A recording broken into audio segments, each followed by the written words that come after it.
So much was revealed at SWC about Smite 2 and how it's all going to work. Here's a quick breakdown, well, as quick as it can be with all this info, of everything we know about Smite 2 so far. First up, Smite 2 is a completely new game, not a Smite 1 update. The game is built in Unreal Engine 5 compared to Smite 1's Unreal 3, and the alpha should be coming very soon, with an initial launch out of alpha for the game slated for spring this year, most likely March. You can sign up for the alpha on the website smite2.com already, so if you want to get early access, definitely go and do that as soon as you can. Smite 2 seems like it will have quite a few changes to the core mechanics of how the game works. The item store is being completely redone to work similar to how League of Legends does its items, where you have tier 1s with a certain stat and every tier 3 item in the game is built out of some combination of those tier 1s, rather than Smite's current system where you lock yourself into an item tree once you buy that specific tier 1. On a similar note, physical and magical are a thing of the past in Smite 2.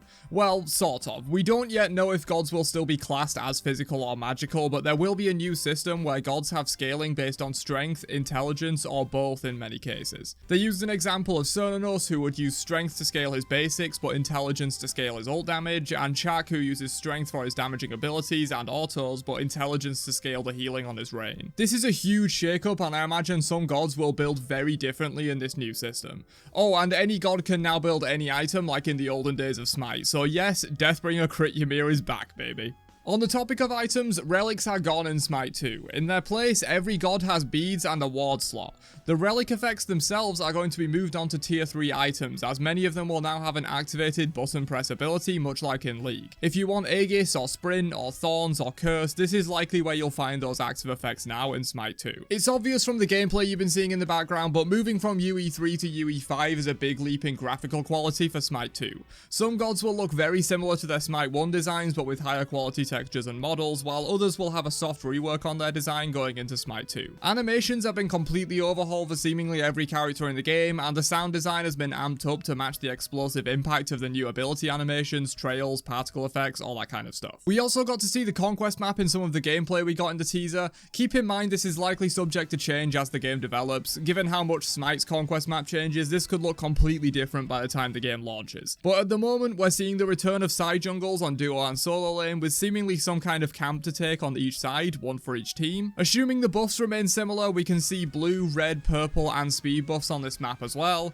Fire Giant and Gold Fury are of course still there, as well as what looks like the totem in solo lane, though this could be a completely different objective as the icon doesn't really look like a totem. Other than that, the conquest map looks very similar to Smite 1's maps throughout the years, and should be quite familiar to those who grinded many hours of conquest on Smite 1. Smite 2 esports was also mentioned in the keynote presentation, and we're going to have the return of a global pro scene with open tournaments that any team can join in the first year of Smite 2. There will assumedly be some requirements to meet before you can enter these tournaments, but teams from anywhere can be pro in Smite 2 it seems, and they will be hosting LAN events in both the US and EU to start off with. A small gameplay related thing is that CC status and immunity is now displayed directly on the health bars of players, so it's easier to see who's stunned, who's silenced, who's currently CC immune, etc. In terms of gods, Smite 2 won't be launching with every Smite 1 god. There will be a smaller roster to start off with. I think they're planning on 50 gods by the time they launch out of alpha, but there will be a ported Smite 1 god coming every week during alpha and then every 2 weeks after launch. At that pace, the game should have Smite 1's entire roster available within a couple of years of launch. There will also be 5 completely new gods coming to Smite 2 by the time it launches out of alpha. We only know that one will be Hecate as of now, but there will be 4 other completely new additions by the time the game launches from alpha that we know nothing about just yet. It also seems like some Smite 1 gods will get minor tweaks to how their kit works as they transition to Smite 2, such as Ymir's wall now knocking back enemies and himself as it's deployed,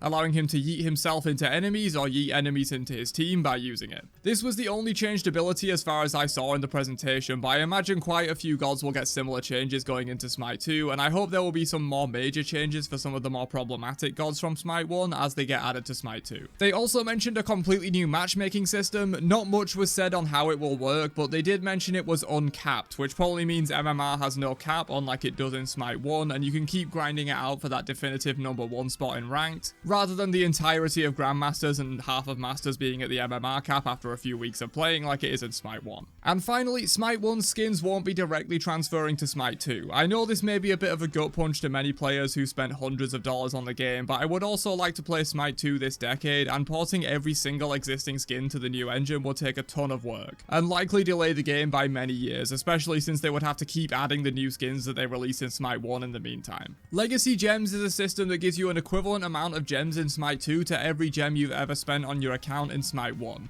However, the catch is that this can only be used to pay for half of the purchase price of items in Smite 2, so you're not getting anything for free in Smite 2, you're just getting things half off. If there's an 800 gem battle pass you want, it effectively costs 400 gems to buy for you if you have plenty of legacy gems like many players will for the first few years of Smite 2's launch. There's also going to be an event in Smite 1 called Divine Legacy where all of your progress on gods, achievements, skins owned, etc. in Smite 1 will earn you points towards the event, and it will contain several Smite 2 skins as well as other rewards. Also, some or maybe all skins releasing in Year 11 of Smite 1 will be cross-gen skins, which will be immediately available in Smite 1 once the god in question releases for the new game. But that's everything you need to know about Smite 2 so far. What are your overall thoughts on the game now it's had some time to stew? I'm super interested in how the community is feeling about the game right now. Of course, it's very early and we haven't even played the game yet, but I'm definitely optimistic about it myself. I'll have a full video coming out soon about my overall thoughts on what we've seen and what I like and don't like about Smite 2 so far, so be sure to subscribe for that, as well as my Year 11 video that will be coming shortly after this one, and any other Smite 2 news that drops in the meantime. Catch you guys in another one later on. Have a great day,